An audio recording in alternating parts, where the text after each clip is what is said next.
அழுவாதீங்கண்ணா, பேசுங்க. ஒரு நடிகனை தளபதிய இந்த நாட்டு சிஎமாக்குன அண்ணன், தங்கச்சி, அக்கா, அப்பா, தாத்தா, நண்பா, நண்பி அத்தனை பேருக்கு கோடான கோடி வணக்கமுங்க. பவர் தெரியணும். ஏன்னா 130 படம் நடிச்ச வழி ஒரு நடிகன் நான் ஆடணும். இது இன்று ஆரம்பம். தளபதி அதான் நம்ம விஜய் மாமா ஜெயிச்சிட்டார்ல, அப்புறம் எதுக்கு அல்றீங்க?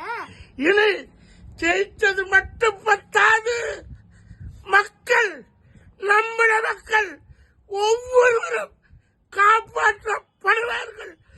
துயரப்பட்டவங்க, துன்புற்றவங்க, கஷ்டப்பட்டவங்க, சினிமாக்கார வாழறதுக்கு கடவுளா தளபதி எழுந்திருக்காரு. அந்த தளபதிக்கு ஒரு சல்யூட். அழுவாதீங்கண்ணா.